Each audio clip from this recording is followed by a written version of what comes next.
Grown man habits.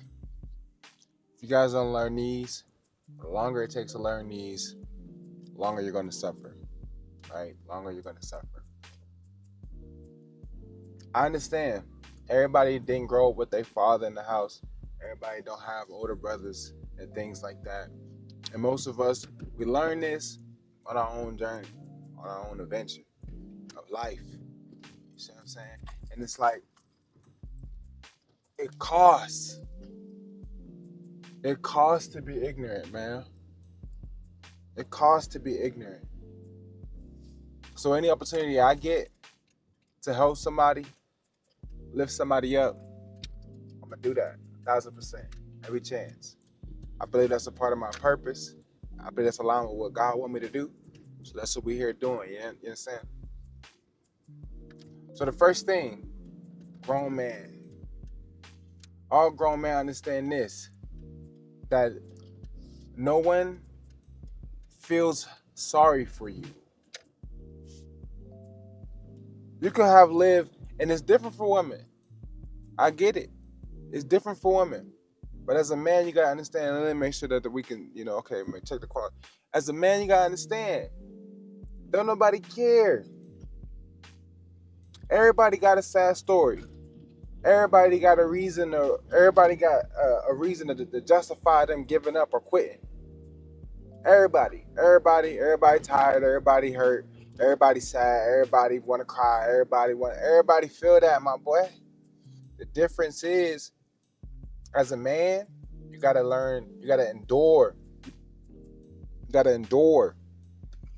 You gotta become very familiar with pain. I got a tattoo on my right forearm in Old English that say "No pain," right? Not N-O, but K-N-O-W. No pain. Become very familiar with this, because you gotta learn how to go through it regardless. I remember growing up watching Kobe Bryant play, man. It was always so inspiring to me. And then what even inspired me more sometimes is that this man would like be injured and he would still play. It's like he was so familiar with pain that it had no effect on him. And it wasn't like that he didn't feel the same amount of pain anybody else would feel with this injury. It wasn't like he was invincible. No, he was a mortal man. Rest in peace. God rest his soul. But despite that, he still found the willpower to play through it. It blows my mind, bro. So I understand that you're hurting. And that's why men, we need community with each other. We need to be able to connect with each other. We need to be able to vent to each other. Because as men, we get it. I understand it. But when I say that nobody cares, it's saying that like no one is going to tell a man, go just stay home, and when nah, man, you gotta keep showing up. You gotta keep showing up. When we found out that when I was expecting to have my first child, and when we found out that that the baby would not make it, I had to still keep showing up for everything in my life. I had to put how I felt to the side and make sure I attended to how my wife felt more than anything first, right? And I have to deal with my own shit in my own time, because in front of her I have to stay strong. Not that she know that I'm hurt too. It would be concerning if I wasn't hurt. You understand what I'm saying? But I gotta be able to, you know, keep going. I gotta carry the pain better. That what I'm telling y'all. As men, you gotta learn how to carry the pain better. It's not that you're not gonna hurt. It's not that people don't care about you. It's just that the world needs you to show up anyway. You still gotta show up. So I need you to learn how to carry that pain better. Right? Another thing, grown man habits, man. Grown man show and give. Listen, you have to give respect until someone gives you a reason to disrespect them. But let's take it. I'm gonna peel the layer back because that's on the surface, right? Everybody know that. Okay, give respect until somebody shows or gives a reason to be disrespectful. Some people say, oh, respect is earned. No. I say respect is a courtesy thing. Respect is a courtesy thing. Me as a Christian man, right? To love my neighbor as I love myself. So if I love and respect myself, it is honorable to me. It is Christian of me. It's godly of me to respect you off the rip. I have to give you the benefit of the doubt and give you the courtesy to just respect you as a man, as a human being on God's green earth. You understand what I'm saying? Until somebody gives me the reason to disrespect them, and that's because they have not. I'm saying like not hurt my feelings or something like that, but they have disrespected me in a manner that has caused me to have to harm them or so forth or defend myself, whatever the case may be. But when I say respect, it's understanding that in everyone that you meet, and everyone, because see, the thing is, respect is deeper than just disrespecting. See, it's not like, oh, I'm not disrespecting you. Nah, you see what I mean? Respecting doesn't mean not disrespecting. Respecting means honoring, right? It's not. I don't got time to go deeper on to go too deep in that. I don't got time to go too deep in that because I want to stay on topic. So but yeah, so everyone you meet will be your teacher at something. And respecting someone is going to give you the the the open mindedness to understand that I can learn something from this person. See, so many of you, you're so attached to your immaturity. You're so attached to your immaturity that you are reluctant to grow. And if you're reluctant to grow, you are you are you are un if you're reluctant to grow, you are unwilling to learn, right? Because it's learning that's going to make you grow. It's learning that's going to make you grow. So since you don't want to learn, right? Since you don't want to learn, since you don't want to grow, you don't seek to learn. So for an individual like me, or for real men, we're constantly looking for an opportunity to learn because we're constantly looking for opportunities to grow. So everybody that we meet, we're trying to see what we can learn from them, right? But most of you guys are so comfortable and attached to your immaturity that you don't want to grow. You want to stay as an adolescent. You want to stay as an immature child. You want to stay as a man child. And that's why you cling on to this ignorance, because when you know better, you tend to do better. Unless you just, you know what I mean? When you know better, you tend to do better. So most people don't want to know better, so they ain't got to do better. They want to stay ignorant. They want to stay ignorant. That's why I have to respect everybody off rip, because if I don't respect you off rip, I'm not even going to look to learn from you. I don't care who you are, where you come from, whatever. There's something that I can learn from you. Period. Period. Point blank. That's what they say when I was a kid. Period. Point blank, man. That's what it is. So I'm looking to learn from you. I don't care if you're older than me, if you're younger than me, if you're a different gender than me, if you got different sexual preference than me. It doesn't matter. I can learn from anyone. And actually, the person that's more opposite than me, the person that's most opposite of me, is the person I can learn the most from. The person that you got the most disagreement with. That's how it works. That's how it works. You see what I mean? So you got to constantly be learning. Next thing, grown man business, man. Just grown man business. If these are things that you just learn through life, man. These are just things that you learn through life. That you have to stand for something. Live for something, right? What does this mean? First of all, if you're not somebody who, as a man, you got to know where you stand on things, and you got to know what's worth standing on. So, like, for example, I'm not somebody who is like, when it comes to like politics and things like that. Hey, man, I need the information before I decide. I'm not just gonna ride with some individual because of they belong to this political party. And typically, individuals of political parties tend to agree on the same amount of things. So it's safe to say that if I'm a Republican, I will agree with most Republicans. If you're a Democrat, you will agree with most Democrats, right? But me, I'm the type of individual that's like, and most people, it's like, okay, I understand that, but at the same time, I need to still understand you as a person. What do you stand for? What do you stand on? What do you stand by? What hill are you willing to die on? You feel me? So like, first things first, I'm a Christian. And some people, they don't really feel they don't really feel the need. They don't claim anything. They just say that they believe in God, right? The thing about that is like, well, what God are you talking about? Because everybody says God. Everybody says God, but everybody says God, but we can be talking about completely different gods. We're not praying to the same God. The God in your mind, you made up. You're not pulling this from any type of, there's no doctrine to support your lifestyle, right? So it's not about the religion, you know what I mean? It's about the lifestyle. It's about the community, right? Muslims have different lifestyles than Christians and Jehovah's Witnesses and Buddhists and so forth, right? It's all different lifestyles. You know what I mean? And whatever, that's a whole other conversation as well that I don't got time to dive in. But what I'm saying, as far as standing on something, so these are certain things that I'm going to stand on. These are certain things as a man that I stand on.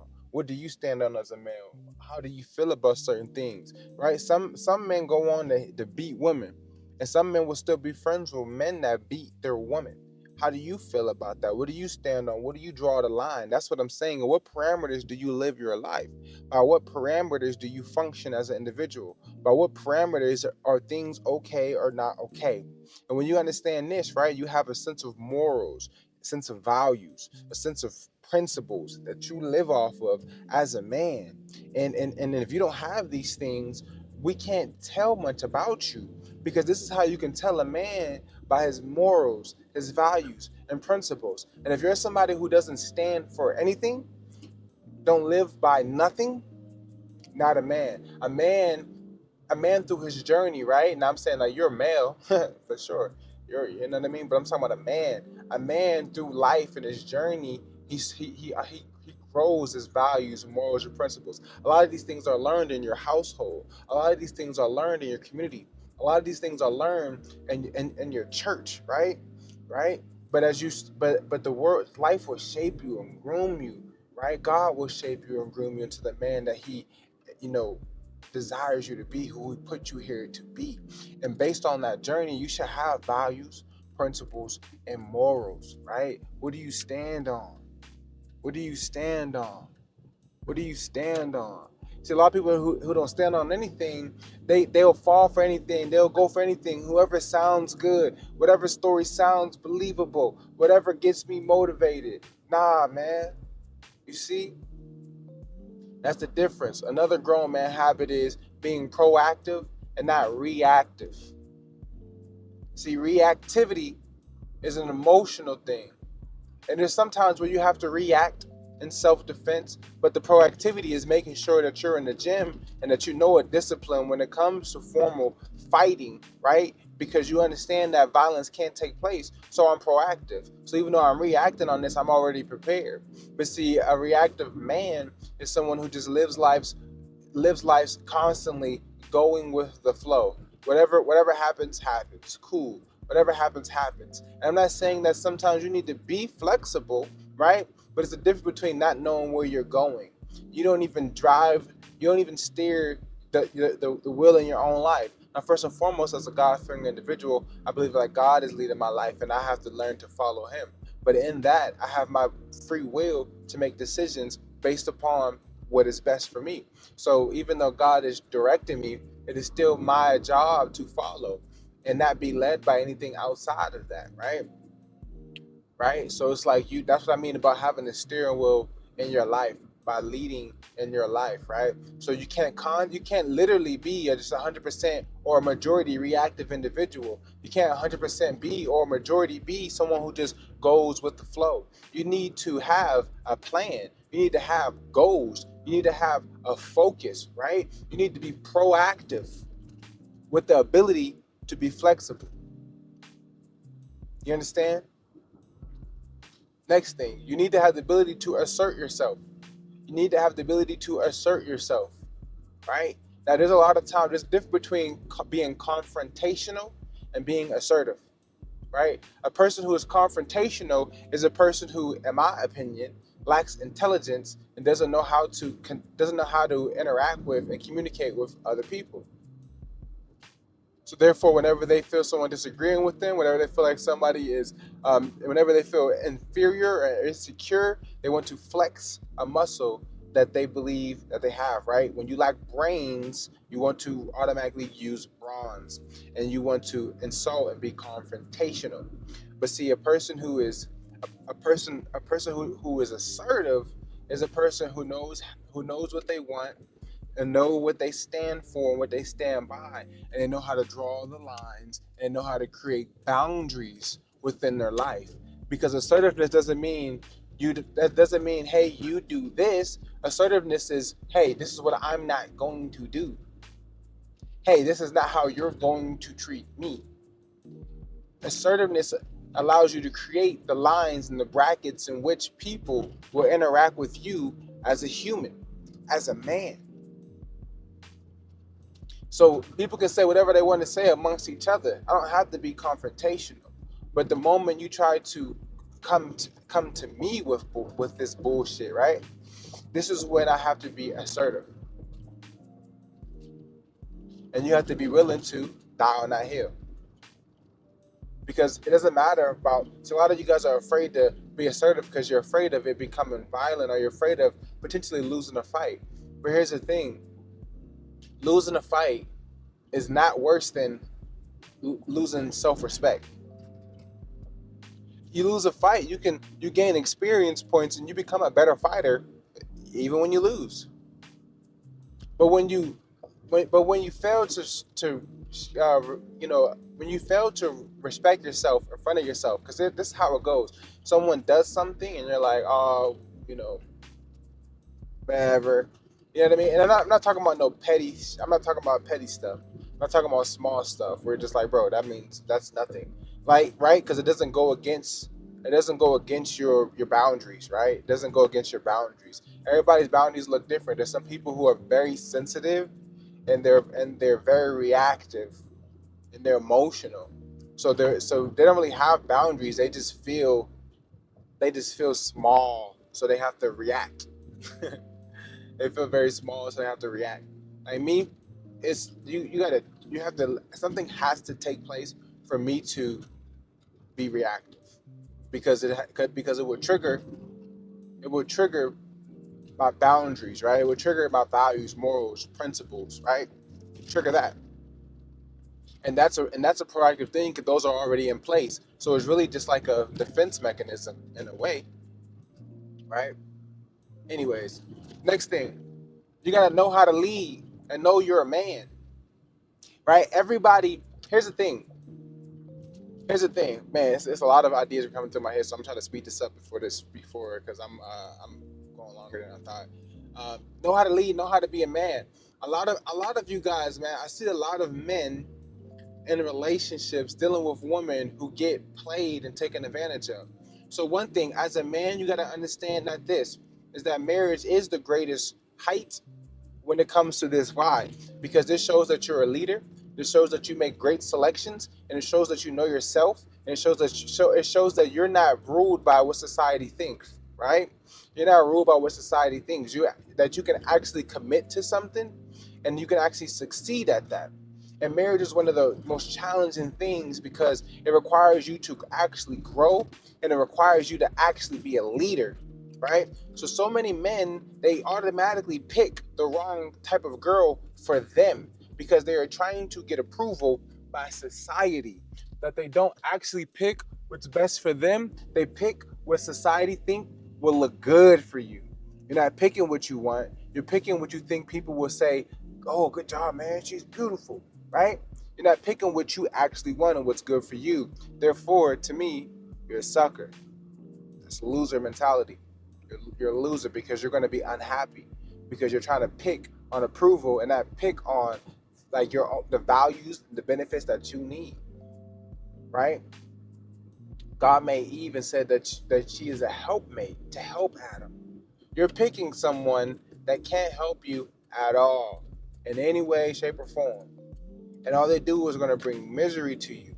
So you're already failing as a leader because you have led yourself down a path of destruction to lose, right?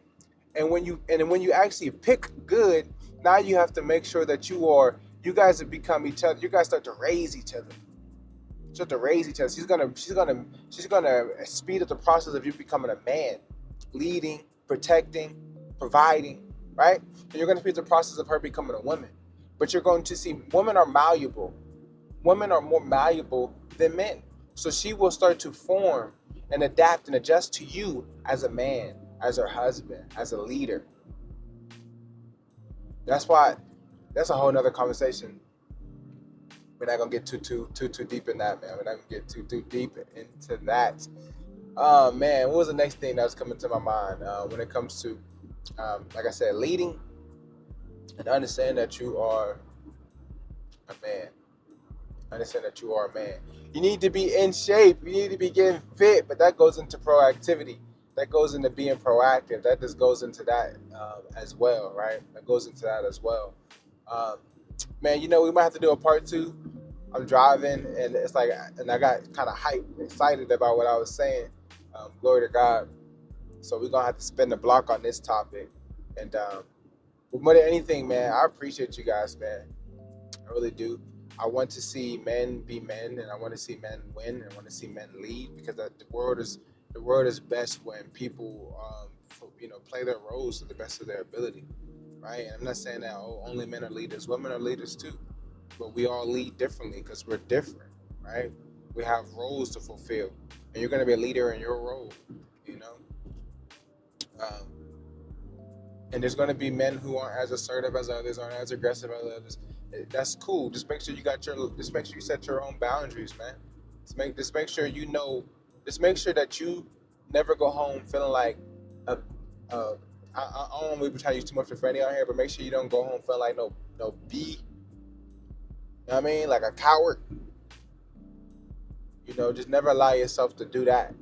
No matter what is at. No matter what, like, I ain't gonna say that what is at stake, but you be crashing out because there ain't no coward. You done crashed out. I ain't saying don't be a fool. You know what I mean? Don't be a fool. But anyway, man, I love y'all, man. I love y'all. Thank you guys. 6,000 subscribers. And I'm just really focused on providing better content, better value for you guys as I am on my life journey, growing and developing and learning life and learning myself more and more every day. And I hope that you guys are doing the same. You know what I'm saying? So I'll talk to you guys soon.